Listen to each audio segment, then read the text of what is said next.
बच्चों, आज का जो हमारा टॉपिक है इलेक्ट्रोकेमिस्ट्री का इलेक्ट्रोलिसिस ऑफ डिफरेंट कंपाउंड्स की इलेक्ट्रोलिसिस करना। देखो, एक्चुअली अगर हमें बोलना है इलेक्ट्रोलिसिस ऑफ डिफरेंट कंपाउंड्स तो हम कंपाउंड्स बोलना बहुत ज़्यादा एप्रोप्रिएट नहीं होता है। क्यों? क्योंकि एक्चुअली जो कंपाउंड होता है ना, कंपाउंड किस फॉर्म में इलेक्ट्रोलिसिस उसकी हम कराएंगे वो यहाँ मेंशन करना जरूरी होता है। तो आपको ध्यान रखना है कि इलेक्ट्रोलिसिस हमेशा हम दो फॉर्म में कराते हैं, या तो हम कराते हैं मॉल्टेन स्टेट में, मॉल्टेन स्टेट, और या तो हम कराते हैं in the form of aqueous solution. तो जनरली ये दो टाइप के क्वेश्चंस आपसे एग्जाम में पूछे जाते हैं कि electrolysis of a particular compound in molten state और electrolysis of a particular compound in its aqueous solution. Compound का एक्वस सॉल्यूशन हो उसमें इलेक्ट्रोलिसिस करेंगे, या मॉल्टेन स्टेट में कंपाउंड हो उसकी इलेक्ट्रोलिसिस करेंगे। मॉल्टेन स्टेट में आपको बता दूं कि कोई भी कंपाउंड है उसे इतना हीट कर दो कि वो क्या कर जाए, मेल्ट कर जाए। तो मेल्ट करने के बाद उसमें की इलेक्ट्रोलिसिस कराई जाए। जैसा कि पिछली क्लास में हम लोगों ने डिस्कस किया था थोड़ा सा एक इलेक्ट्रोलिटिक सेल के बारे में, तो हम डायरेक्ट एक एग्जाम्पल के थ्रू चलते हैं। जैसे सपोज करो कि हमको इलेक्ट्रोलिसिस ऑफ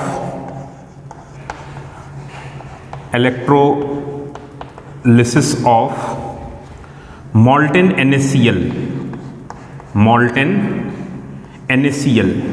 NaCl की इलेक्ट्रोलिसिस करानी है। तो बेटा ध्यान दो आप कि मॉल्टेन NaCl में क्या होगा, NaCl मेल्ट करेगा, ये आयंस के फॉर्म में ही रहेगा, Na+ और Cl-। तो यहाँ जो हमारे पास इलेक्ट्रोलिटिक सॉल्यूशन है या जो मिक्सचर है उसे हम क्या बोलेंगे कि वहाँ पर सिर्फ दो आयन हैं, एक पॉजिटिव आयन सोडियम है और दूसरा क्या है, क्लोराइड आयन है, राइट।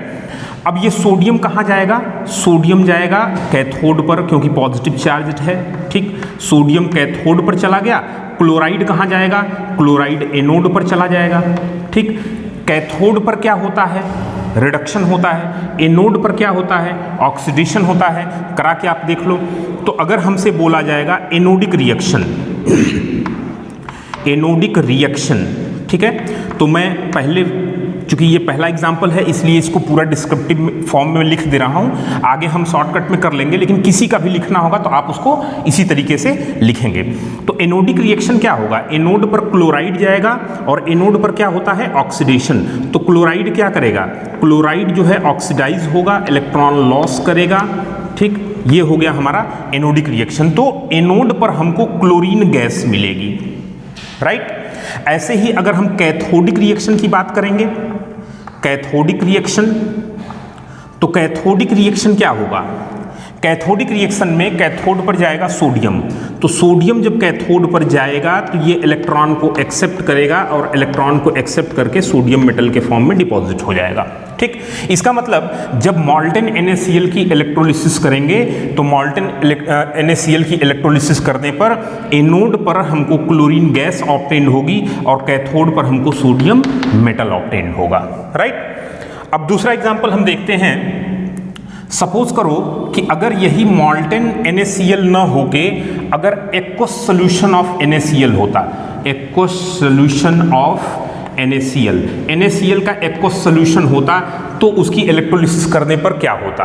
अब यहाँ बेटा आपको ध्यान देना है कि अगर NaCl का एक्वस सॉल्यूशन है तो NaCl के डिसोसिएट होने से Na+Cl- और वाटर भी वहाँ है, चूंकि एक्वस सॉल्यूशन है तो वाटर के डिसोसिएट होने से वहाँ पर H+ और OH-, राइट।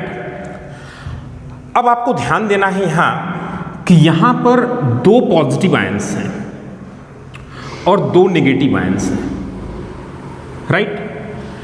तो ऑब्वियस सी चीज है कि ये जो दोनों पॉजिटिव आयन हैं इनकी टेंडेंसी क्या होगी, टेंडेंसी होगी टू रिड्यूस, ठीक। और ये जो नेगेटिव आयंस हैं इन नेगेटिव आयंस की टेंडेंसी क्या होगी, टू गेट ऑक्सीडाइज्ड,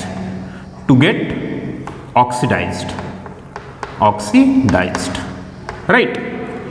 अब हमको यहाँ ये देखना होगा कि ये जो आयंस हैं, इन आयंस में किसकी टेंडेंसी रिड्यूस होने की ज़्यादा है।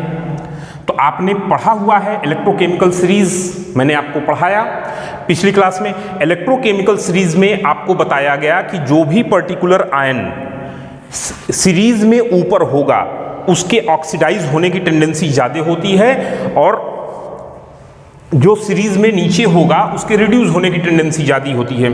तो यहाँ पर अगर हम देखें कि Na+ और H+ में सीरीज में ऊपर कौन है, तो सीरीज में ऊपर Na+ है, तो इसके ऑक्सीडाइज होने की टेंडेंसी ज़्यादा होगी, ठीक। और H+ के रिड्यूस होने की टेंडेंसी, यानी हाइड्रोजन के रिड्यूस होने की, H+ के रिड्यूस होने की टेंडेंसी ज़्यादा होगी, और सोडियम के ऑक्सीडाइज होने की टेंडेंसी ज़्यादा होगी। तो सोडियम के ऑक्सीडाइज होने की टेंडेंसी ज़्यादा है, यानी Na+ के रिड्यूस होने की टेंडेंसी क्या है, कम। तो अगर हम यहाँ पर बोले कि रिडक्शन पोटेंशियल किसका ज़्यादा होगा, इसका या इसका, तो बेटे रिडक्शन पोटेंशियल हाइड्रोजन का ज़्यादा होगा, ठीक। ऑर्डर ऑफ क्या हुआ, रिडक्शन पोटेंशियल, ठीक है। तो हम कहेंगे कि since reduction potential of H+ is more in comparison of the sodium, या हम कह लें कि H+ जो है सीरीज में कहाँ है, नीचे है, तो H+ सीरीज में नीचे है, तो इसके रिड्यूस होने की टेंडेंसी ज़्यादा है, इसलिए सोडियम की जगह कौन रिड्यूस होगा, पहले H+, और जब H+ कंज्यूम होगा तब कौन रिड्यूस होगा, सोडियम। यानी टेंडेंसी ज़्यादा रिड्यूस होने की H+ की होगी, तो पहले रिड्यूस कौन होगा, H+ रिड्यूस होगा। अच्छा, इसका मतलब कि इसमें और इसमें से जो कैथोड पर जाना है तो सोडियम नहीं जाएगा, कौन जाएगा, H जाएगा। तो अगर H जाएगा वहाँ तो क्या होगा, 2H+ + 2 इलेक्ट्रॉन, उसका रिडक्शन होगा और हाइड्रोजन गैस हमको मिलेगी, और ये रिएक्शन हमारा क्या हुआ, cathodic reaction, cathodic reaction, right. अब इसके बाद अगर हम बात करें इनमें क्लोराइड हाइड्रोक्साइड में, तो यहाँ बेटे देखो क्या है कि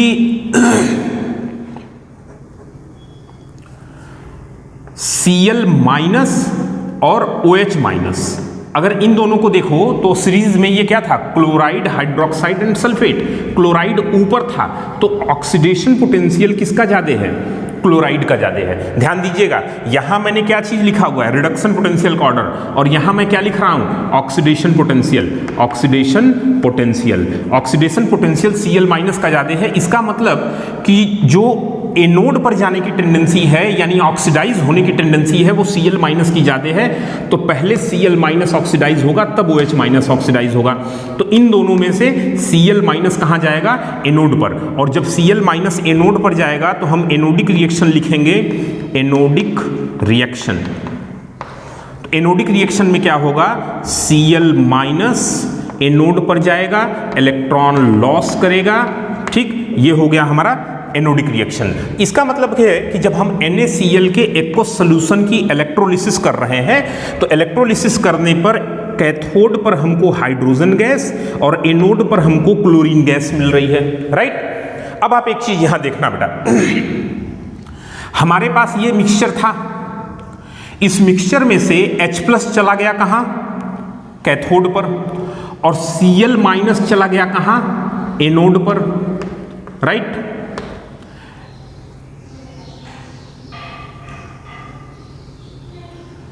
H+ चला गया कहां, कैथोड पर, Cl-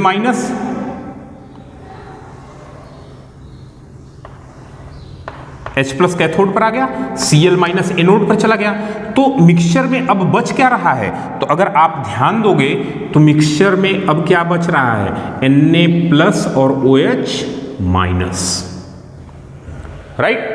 इसका मतलब जैसे जैसे इलेक्ट्रोलिसिस प्रोसीड करेगी, सॉल्यूशन में, मिक्सचर में NaOH का कंसंट्रेशन क्या होता जाएगा, बढ़ता जाएगा। And this is a method of preparation of NaOH। ये NaOH को प्रिपेयर करने का एक क्या है, मेथड है, राइट। NaOH को कैसे प्रिपेयर करना है, ये उसका एक मेथड हो गया। अब आप इस चीज को ध्यान देंगे जरा कि NaOH अगर सपोज करो हमको प्रिपेयर हो रहा है सॉल्यूशन में, तो उस समय होगा क्या, ड्यूरिंग इलेक्ट्रोलिसिस अगर हम बात करेंगे तो हम कहेंगे during electrolysis, during electrolysis pH of solution, pH of solution का pH क्या होगा, इंक्रीज करेगा।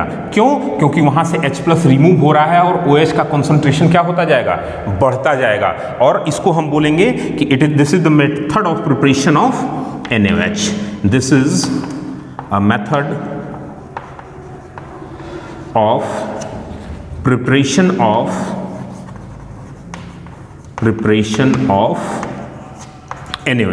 NaOH को प्रिपेयर करने का एक मेथड है, राइट। अब बेटा यहां पर बात करते हैं जरा,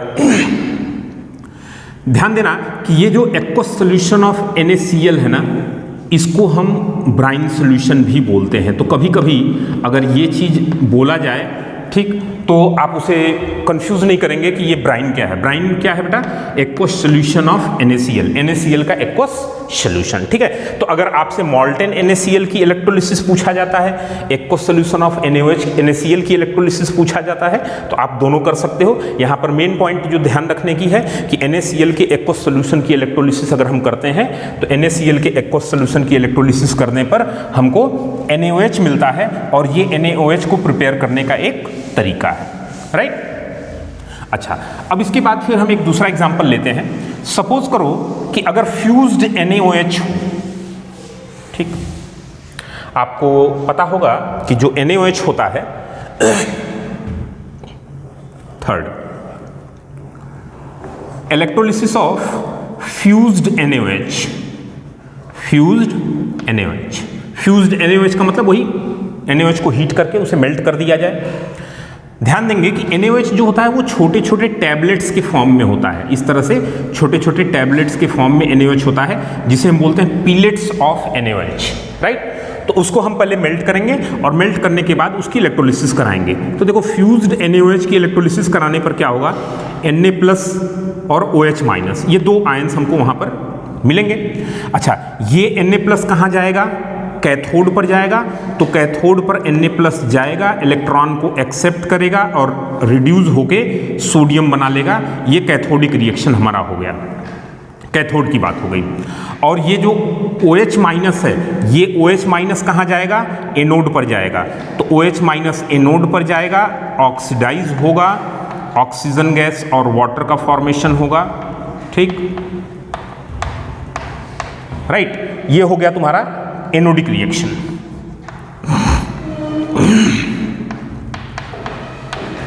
ठीक है बेटे। तो अगर फ्यूज्ड NaOH की हम बात कर रहे हैं, तो फ्यूज्ड NaOH की इलेक्ट्रोलिसिस करने पर हमको कैथोड पर सोडियम मेटल और एनोड पर हमको ऑक्सीजन गैस ऑब्टेन होगा। क्वेश्चन आपसे पूछा जाता है कि किसी पर्टिकुलर कंपाउंड या उसके एक्वस सॉल्यूशन की जब इलेक्ट्रोलिसिस की जाती है तो हमको क्या क्या चीजें ऑब्टेन होंगी।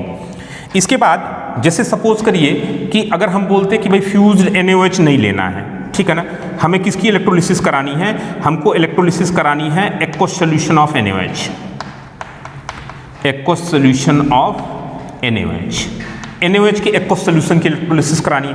ऑब्वियस सी चीज है, NaOH डिकम्पोज करेगा तो NaOH के डिकम्पोज करने से Na+ और OH- बनेगा, राइट। और वाटर एक्वस सॉल्यूशन है तो वाटर वहां होगा ही, वाटर के डिसोसिएट करने से H+ और प्लस OH- बनेगा। अब एक चीज तो कंफर्म है कि नेगेटिव आयन ये दो हैं, OH- ही है, ठीक है ना। तो नेगेटिव आयन में अगर एक ही आयन है OH-, इसमें भी OH-, इसमें भी OH-, इसका मतलब एनोडिक रिएक्शन जो होगा, एनोडिक रिएक्शन में OH- एनोड पर जाएगा, नेगेटिव चार्ज है, पॉजिटिव इलेक्ट्रोड यानी एनोड पर जाएगा, और जब ये एनोड पर जाएगा तो 4OH-, this goes to 2H2O plus oxygen plus 4 electron, यानी एनोड पर हमको ऑक्सीजन गैस ऑब्टेन्ड होगी, राइट। अब हम जरा बात कर लें किसकी, कैथोड की।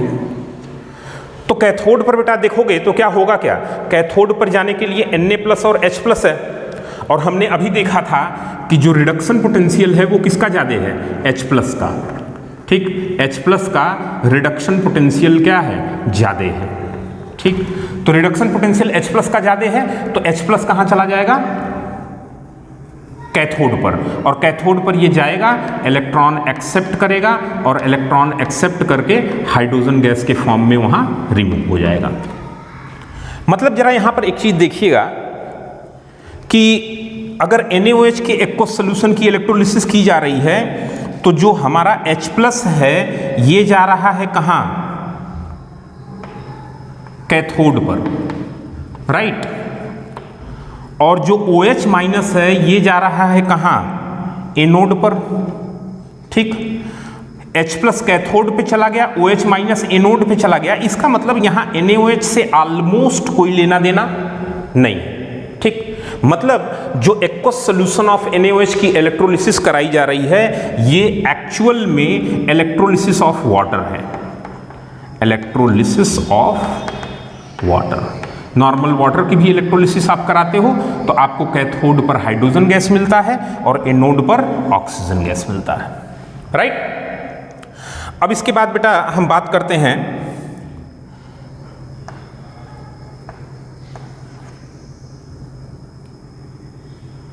इलेक्ट्रोलिसिस ऑफ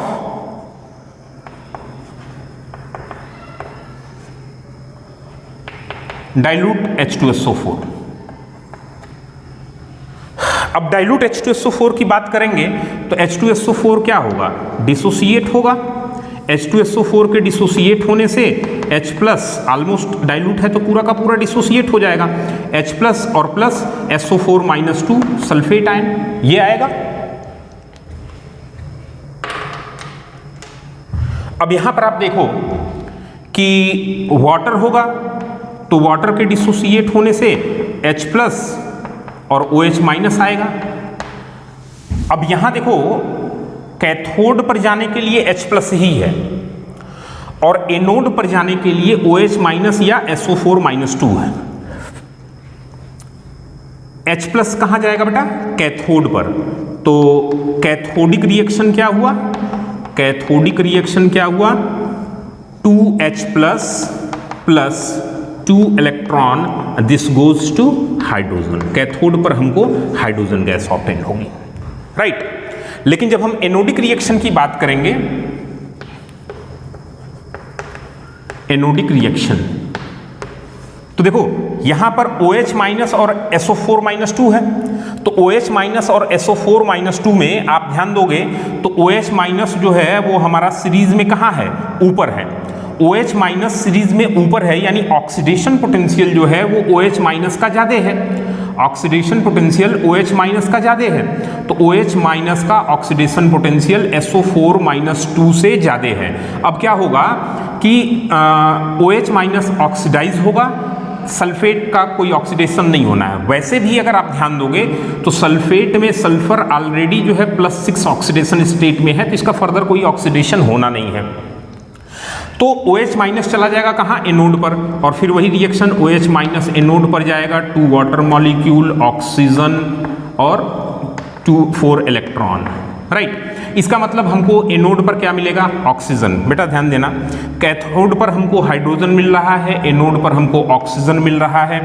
H2SO4 के डाइल्यूट सोल्यूशन की इलेक्ट्रोलिसिस कराने पर H+ कैथोड पर गया, OH- एनोड पर गया, यानी H2SO4 का ऑलमोस्ट यहाँ पर कोई बहुत ज़्यादा यूटिलाइजेशन नहीं है, ये सिर्फ सोल्यूशन की जो कंडक्टिविटी है उसको बढ़ाएगा। इसका मतलब डाइल्यूट H2SO4 है या डाइल्यूट NaOH का सोल्यूशन है, इन दोनों की अगर हम इलेक्ट्रोलिसिस करा रहे हैं तो वो एक्चुअल में इलेक्ट्रोलिसिस ऑफ क्या है?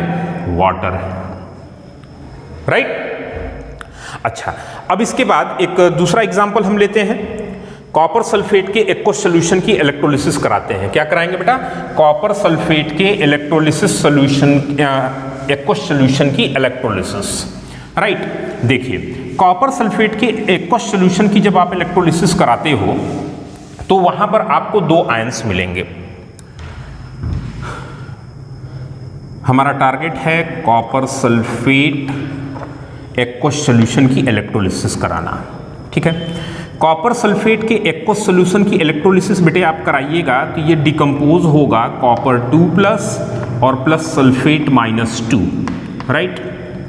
वाटर होगा तो वाटर डिसोसिएट होगा और वाटर के डिसोसिएट होने से H+ प्लस OH- होगा, ठीक है बेटे। अब आप यहां पर ध्यान दो, यहां पर पॉजिटिव आयन कॉपर 2+ और H+ है, नेगेटिव आयन OH- और SO4- 2 है। अभी हमने देखा कि सल्फेट के कंपैरिजन में जो OH- है इसका जो ऑक्सीडेशन पोटेंशियल है ये ज़्यादा होता है। इसका मतलब जो एनोड है उस एनोड पर कौन जाएगा, OH- जाएगा। तो एनोड पर OH- गया, ठीक, ये वाटर मॉलिक्यूल का फॉर्मेशन करेगा प्लस ऑक्सीजन का फॉर्मेशन करेगा प्लस 4 इलेक्ट्रॉन, राइट। अब इसके बाद हम बात करते हैं, यानी एनोड पर हमको ऑक्सीजन गैस मिल गई। अगर हम कैथोड की बात करते हैं तो कैथोड पर बेटे देखो यहां दो चीजें हैं, एक कॉपर 2+ है और एक H+ है। तो हम देखेंगे अगर तो जो रिडक्शन पोटेंशियल है वो H+ का ज्यादा होता है, ठीक, order of reduction potential. Reduction potential H+ का ज्यादा होता है तो कॉपर 2+ का ज्यादा होता है, कॉपर नीचे होता है उसमें इलेक्ट्रोकेमिकल सीरीज में। तो रिडक्शन पोटेंशियल कॉपर 2+ का ज्यादा है तो कॉपर 2+ रिड्यूस होगा, H+ रिड्यूस नहीं होगा। अब जब कॉपर 2+ रिड्यूस होगा तो ये होगा क्या, copper 2+ + 2 electron, this goes to copper, ये कॉपर में कन्वर्ट हो जाएगा। अब आप देखो कॉपर सल्फेट का एक्वस सोल्यूशन जो होता है वो ब्लू कलर का होता है, ठीक। ये ब्लू कलर होता किसके कारण है, कॉपर 2+ के कारण। कॉपर 2+ तो यहां पर जो है कॉपर के फॉर्म में जाके डिपॉजिट हो जाएगा इलेक्ट्रोड पर। कॉपर 2+ इलेक्ट्रोड के फॉर्म में जाके कॉपर के फॉर्म में जाके इलेक्ट्रोड पर डिपॉजिट हो गया, किस पे, कैथोड पर, राइट। तो सोल्यूशन का ये जो कलर ब्लू है ये ब्लू टू कलरलेस हो जाएगा। सोल्यूशन कैसा हो जाएगा बेटा, blue to colourless. Solution blue से कलरलेस कन्वर्ट हो जाएगा। दूसरी चीज, कॉपर 2+ धीरे धीरे सोल्यूशन से कम होता जाएगा तो वो ब्लू टू कलरलेस होता जाएगा। उसके बाद OH- सोल्यूशन से निकल रहा है, आप देखो बच क्या रहा है, बच रहा है बेटा H+ और SO4- 2। यानी जैसे जैसे हम इलेक्ट्रोलिसिस को प्रोसीड करेंगे, इलेक्ट्रोलिसिस जैसे जैसे प्रोसीड होता जाएगा सॉल्यूशन में OH- का कंसंट्रेशन कम होता जाएगा। और कंपैरेटिवली अगर हम बात करेंगे तो H+ का कंसंट्रेशन क्या होगा, बढ़ेगा। किसके कंपैरिजन में, देखो H+ जितना था उतना ही रहेगा, लेकिन OH- अगर कम हो रहा है तो H+ का कंसंट्रेशन जो है विथ रेस्पेक्ट टू OH- क्या कर जाएगा, इंक्रीज करेगा, राइट। तो अगर H+ का जो कंसंट्रेशन है वो OH के कंपैरिजन में बढ़ेगा तो सॉल्यूशन कैसा होता जाएगा, एसिडिक होता जाएगा। इसका मतलब during the electrolysis of copper sulphate, during electrolysis of aqueous copper sulphate solution, aqueous copper sulphate solution की जब इलेक्ट्रोलिसिस करेंगे तो along with टाइम के साथ H+ का कंसंट्रेशन ज़्यादा होगा किससे, OH- से। H+ का कंसंट्रेशन बढ़ जाएगा OH- के कंपैरिजन में। सो pH ऑफ सोल्यूशन का pH क्या होगा, वो बेटा डिक्रीज करता जाएगा। सोल्यूशन का pH जो है वो डिक्रीज करने लगेगा। क्लियर। तो ये चीज क्वेश्चन आपसे पूछा जाता है कि जब electrolysis of aqueous copper sulphate use किया जाता है तो pH ऑफ सोल्यूशन क्या होगा। हम बोलेंगे pH ऑफ सोल्यूशन डिक्रीज होगा। pH ऑफ सोल्यूशन डिक्रीज करने का जो होने का रीजन है वो क्या है, OH- का कंसंट्रेशन कम होगा तो रिलेटिवली H+ का कंसंट्रेशन क्या होता जाएगा, बढ़ता जाएगा, राइट। अच्छा, अब इसके बाद बात करते हैं, अगर सपोज करो कि ये कॉपर सल्फेट का एक्वस सॉल्यूशन नहीं होता, ठीक, कॉपर सल्फेट का एक्वस सॉल्यूशन न लेके हम अगर, अच्छा एक चीज़ ध्यान रखना यहाँ पर, एक पार्ट बहुत ही इम्पॉर्टेंट है कि electrolysis of copper sulphate aqueous solution, इस चीज़ को यहाँ मेंशन करना कंपलसरी है। क्या, using inert electrode,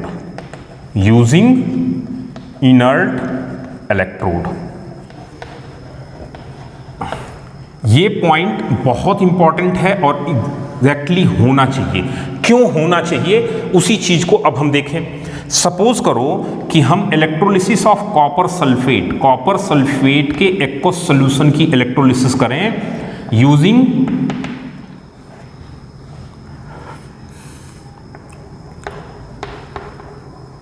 electrolysis of copper sulphate aqueous solution using copper electrode. हम कॉपर का ही इलेक्ट्रोड यूज कर लें इलेक्ट्रोलिसिस करने के लिए। देखो बेटा होगा क्या, इसको एक डायग्राम के फॉर्म में हम देखें कि इस तरीके से होगा। ये हो गया, दोनों जो इलेक्ट्रोड यूज किए जा रहे हैं वो कॉपर की यूज किए जा रहे हैं। इसको हमने बैटरी से कनेक्ट कर दिया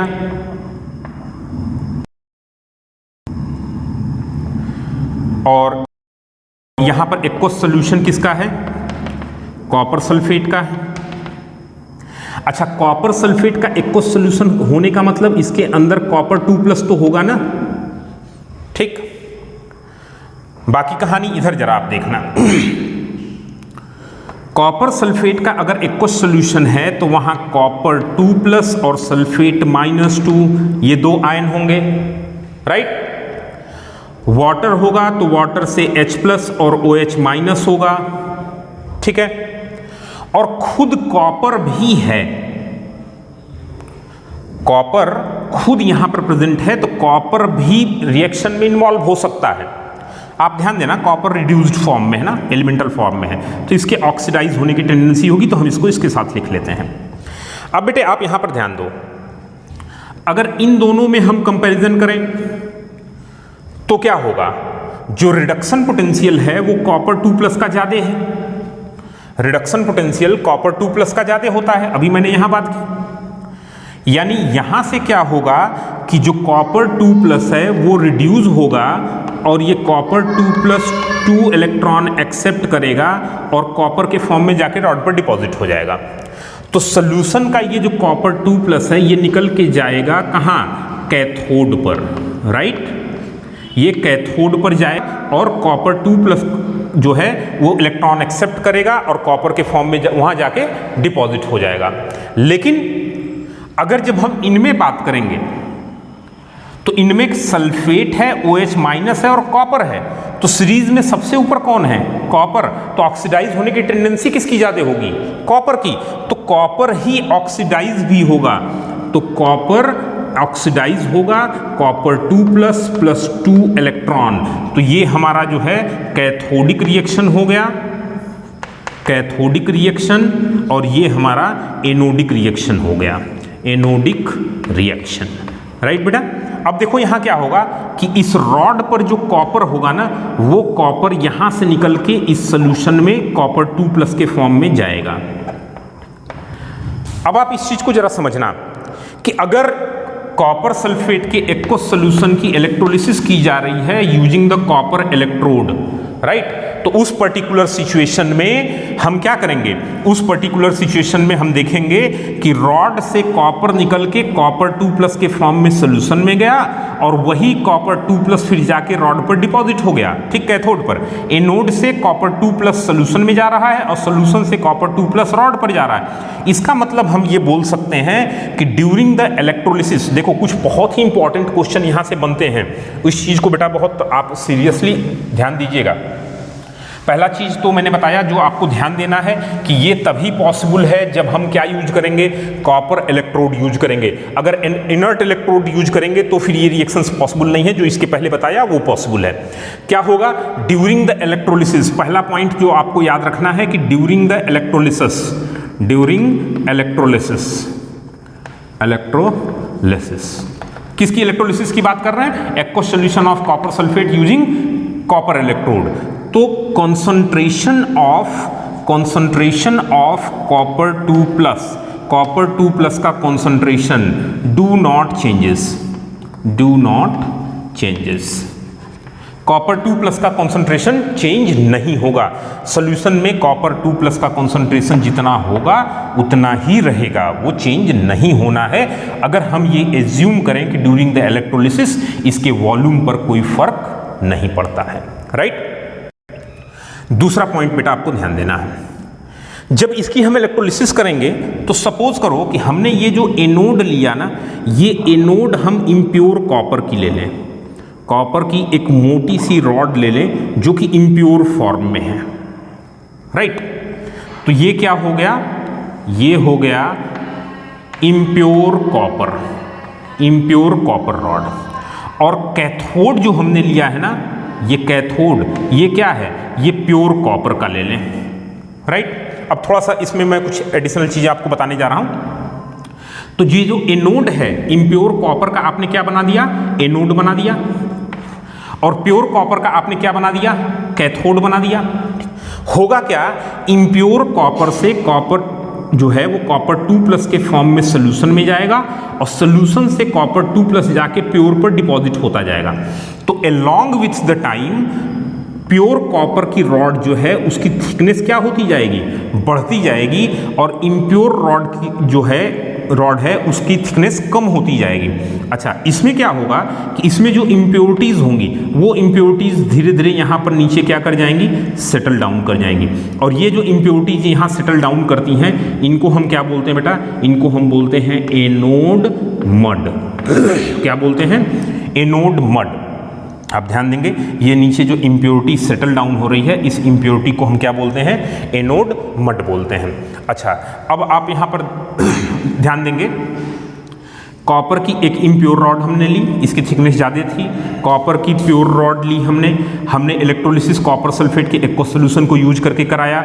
जो इम्प्योर रॉड थी उससे कॉपर 2+ के फॉर्म में सोल्यूशन में गया, और वही कॉपर 2+ जाके रॉड पर डिपॉजिट हो गया। प्योर रॉड की थिकनेस बढ़ती गई, इम्प्योर रॉड की थिकनेस कम होती गई। इसका मतलब ये एक्चुअली हो क्या रहा है, ये बेटा हो रहा है प्यूरिफिकेशन ऑफ कॉपर। क्या है, प्यूरिफिकेशन ऑफ कॉपर का प्यूरिफिकेशन। तो अगर हमें कॉपर का प्यूरिफिकेशन करना है तो कॉपर की इम्प्योर रॉड का एनोड बनाइए, प्योर रॉड का कैथोड बनाइए, कॉपर सल्फेट का एक्वस सोल्यूशन लीजिए, और एक्वस सोल्यूशन लेने के बाद जब आप इलेक्ट्रोलिसिस कराएंगे तो उस पर्टिकुलर सिचुएशन में क्या होगा, उस पर्टिकुलर सिचुएशन में इम्प्योर रॉड से कॉपर 2+ सोल्यूशन में जाएगा और जाके प्योर रॉड पर डिपॉजिट हो जाएगा, और प्योर रॉड की थिकनेस बढ़ती जाएगी और हमको प्योर कॉपर यहाँ पर ऑब्टेन्ड हो जाएगा, राइट। इसके बाद एक और क्वेश्चन है जिसे मैं आपको वर्क के फॉर्म में दे रहा हूं, आप इसे अपने से पढ़ने की कोशिश करिएगा। कि जैसे हमने क्या किया था, इलेक्ट्रोलिसिस ऑफ एक्वस H2SO4, ये बेटा हमने क्या लिया था, डाइल्यूट लिया था ना, डाइल्यूट H2SO4 की इलेक्ट्रोलिसिस। लेकिन अगर सपोज करो कि अगर हम बोलें इलेक्ट्रोलिसिस ऑफ कॉन्सनट्रेट H2SO4, अगर कॉन्सनट्रेट H2SO4 लेते हैं तो कॉन्सनट्रेट H2SO4 की अगर हम इलेक्ट्रोलिसिस कराते हैं तो इसका एनोडिक रिएक्शन और इसका कैथोडिक रिएक्शन क्या होगा, ये बेटे आपके लिए होमवर्क है। आप इसको सॉल्व करोगे और सॉल्व करके हमें सेंड करोगे, राइट।